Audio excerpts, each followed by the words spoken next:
everybody. So today is my last day in my top 100 TV movie series that I've been doing these last 10 weeks and these last few weeks. And this is my top 10 favorite TV movies of all time. If you haven't watched the whole series, I do include some mini series, but to me feel cinematic and aren't a season of a TV show. So it's definitely a gray area, but it's my list, so I can do whatever I want. And the top 10. This is so exciting. So let's get started. My top 10 favorite TV movies of all time. So number 10, I have Ken Burns' Civil War, but honestly, any Ken Burns documentary are amazing. They're some of the best documentaries ever made, but they end up on PBS as opposed to in the theater. The Civil War was the first one to really capture my interest, and I watched it not that long ago, and it's still just so fascinating.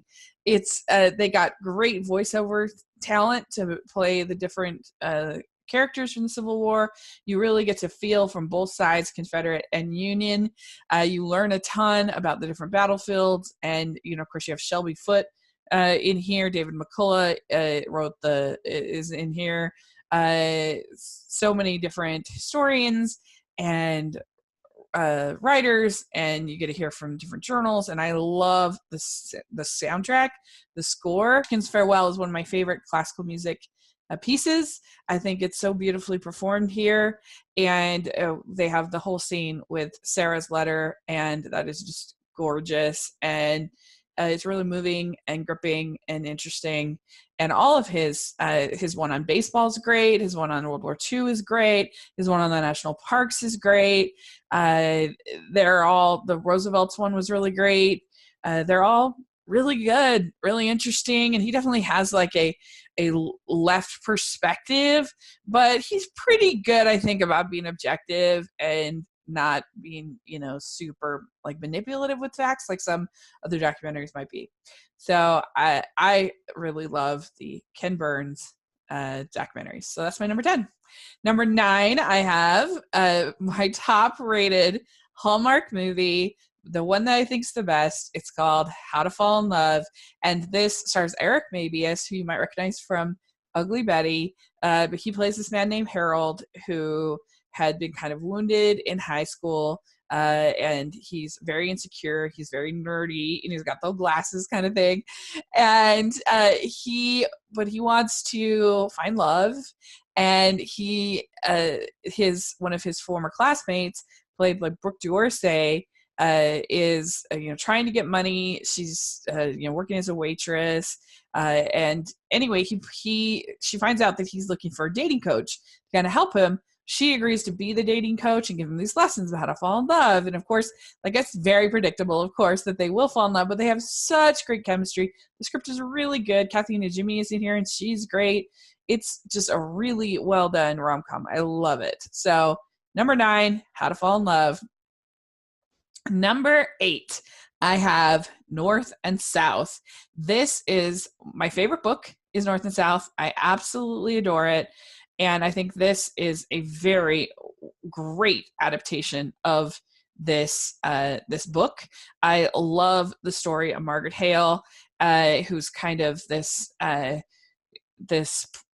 It's interesting because what's interesting so much about Margaret Hale is that as a character is that she is very entitled, especially at the beginning, and she has these ideas of what a gentleman is, and but she's not. It's an interesting thing because she only has that because she grew up and went to school and stuff with her cousins who were well off and rich, but her dad had been working as a pastor, but he has a crisis of faith, and so they end up having to move from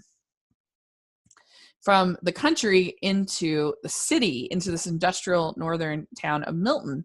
And there she meets this man, John Thornton.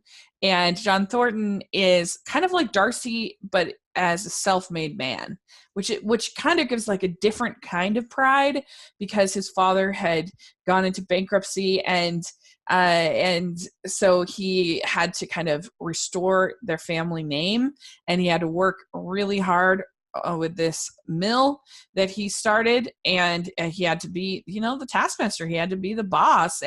But she comes in and she thinks because he's a laborer, he works in trade, that he's not a gentleman, and she sees him as kind of this bully. And there's this whole thing with this labor dispute in the mill, and they hate each other first, but and I just love this story so much, and I think this is an amazing version. They do change a few things from the book, but I'm fine with that. Richard Armitage is so great as Thornton. He is just devastating at times. He is so charismatic and handsome, and she's got that British stare down so well. Daniela Denby Ash is wonderful as Margaret. She makes the character very likable, very human. You understand where she's coming from. The whole cast is just phenomenal. Jade Cusack is wonderful as his mother, who is such a well-written, interesting character. Deals with her pride and her pride in her son, and her feelings about Liz, her feelings about Margaret, and just great acting. Brendan Coyle from Downton Abbey is in here, so beautifully filmed. Brian Percival did a very good job. There's some really beautiful cinematography. The whole setup of the mill is beautiful in the way that the cotton kind of puffs up around everything, and it looks very, very real, and but it has I really like the color palette that they use. The lighting is really good. The costumes are really great.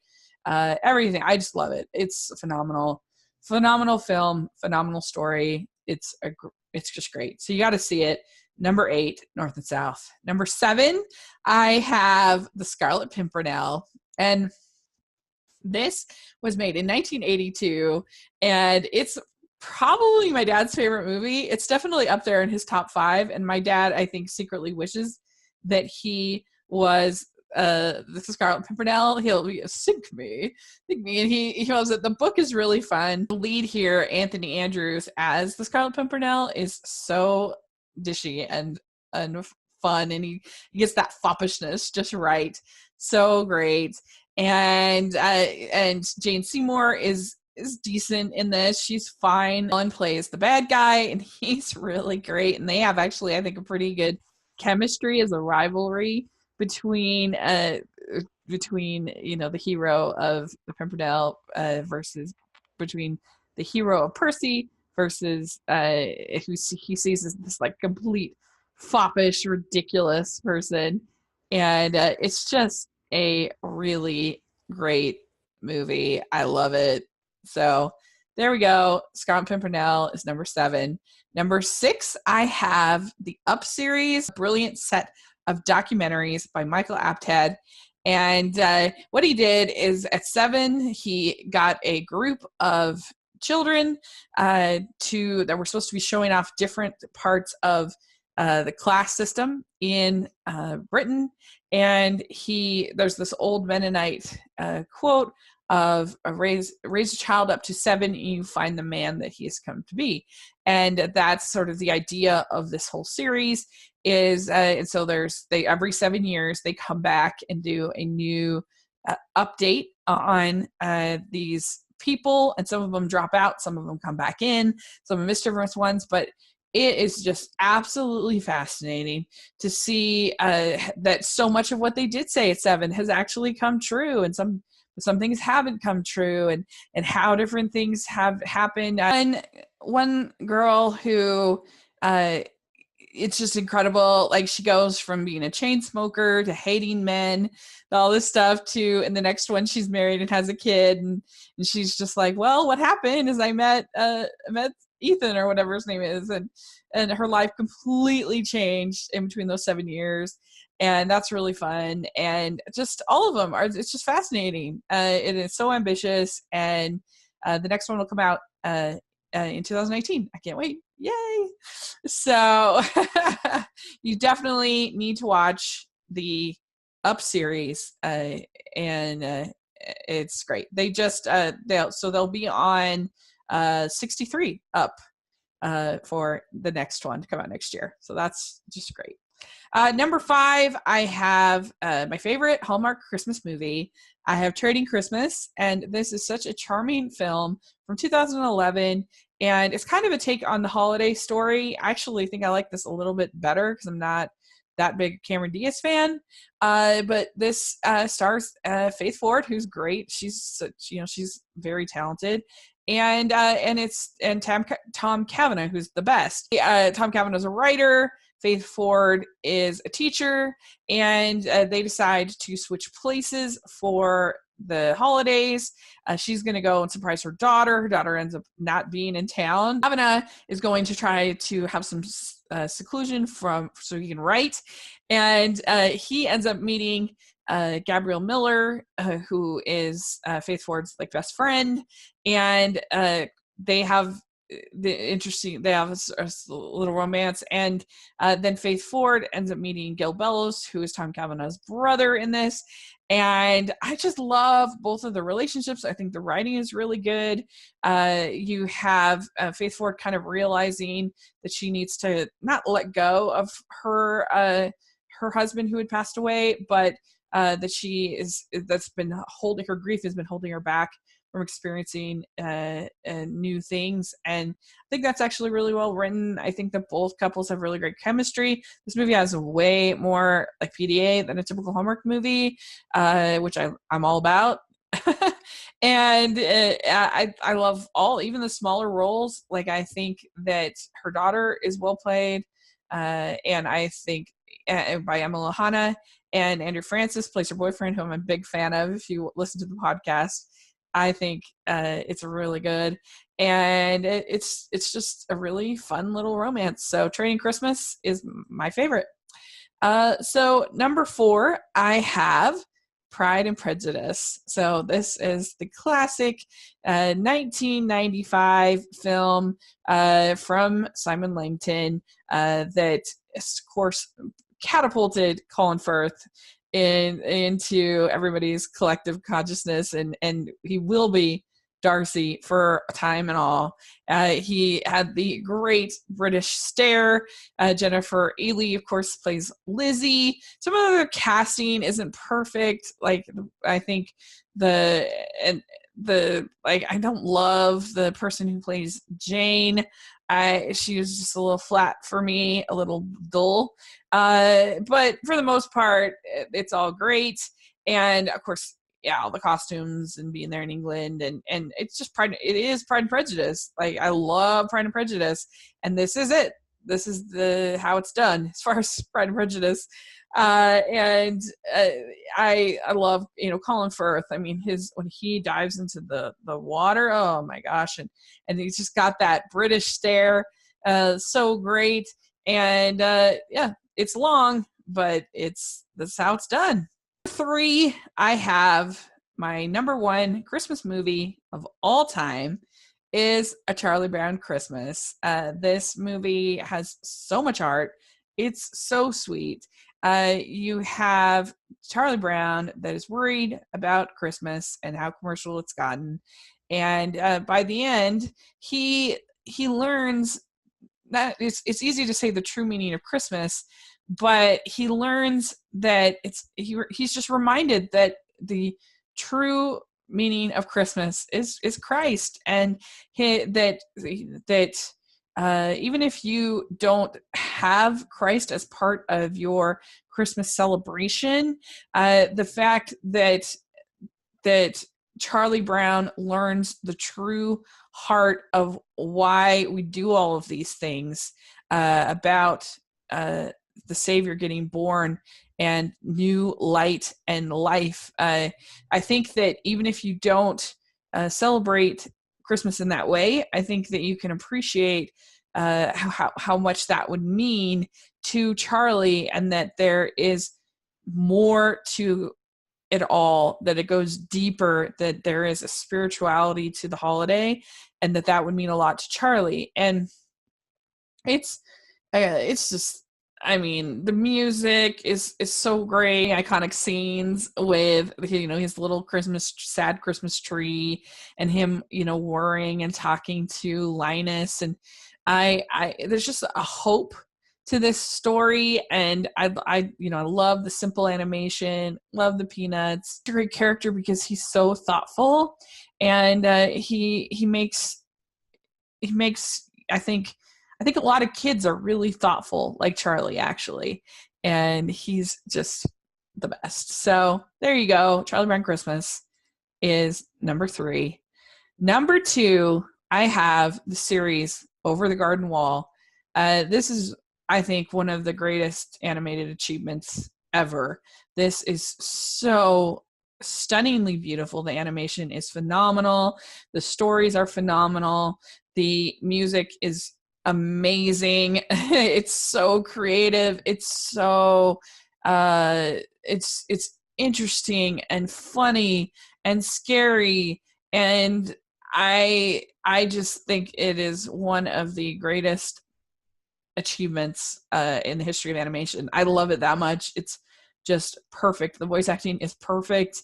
The Like I said, the music is perfect. It's just incredible. So I love every single one of the segments, and it's so great because it has ones that are really scary, and then it'll have one that's really light and sweet and fun, and it mixes it up. So it and there is, by the ending, there's a real heart to it, and it's very emotional, and so it's just, it's the best. So there you go. Number 2, Over the Garden Wall. If you haven't seen it, you got to see it. So what is my number 1 favorite TV movie of all time? And you know that I had this sort of weird caveat to include this miniseries, but that feels cinematic to me.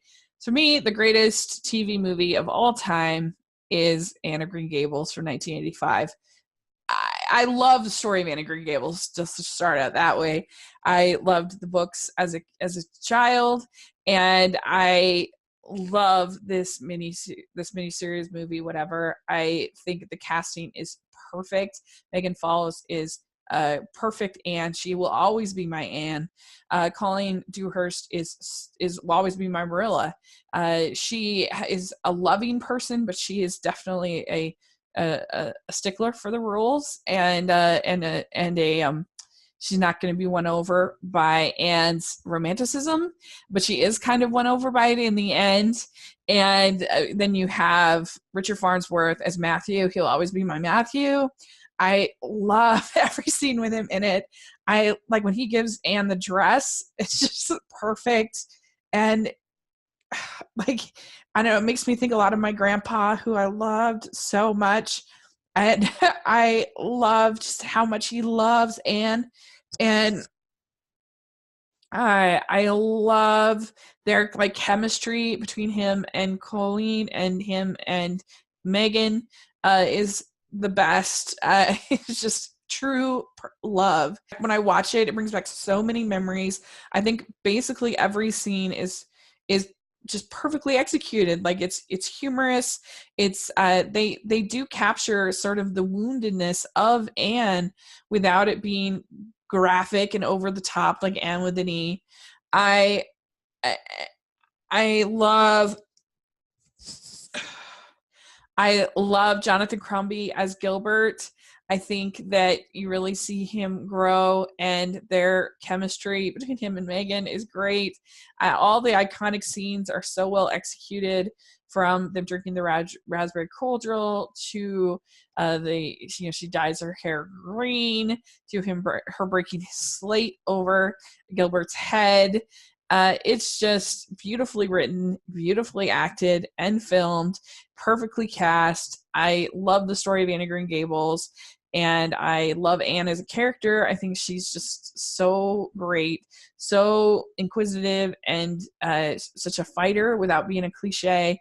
She's just phenomenal, and I absolutely love this movie. And so that's why it's my number one TV movie of all time. And so my top 10 are, I have Civil War by Ken Burns, or all of his movies. Number 9, I have How to Fall in Love. Number 8, I have North and South. Number 7, The Scarlet Pimpernel. Number 6, the Up series. Number 5, Trading Christmas. Number 4, Pride and Prejudice. Number 3, Charlie Brown Christmas. Number 2, Over the Garden Wall. And number 1, Anne of Green Gables. So there you go. That is my top 10. I hope you've really enjoyed this series. I really enjoyed making it. And let me know what you think of these 10 picks, and if what you would like me to talk about next, and do another top 100 series on I could do like favorite comedies or animation or whatever. Let me know what you think. And thanks again. And I will talk to you later. Bye.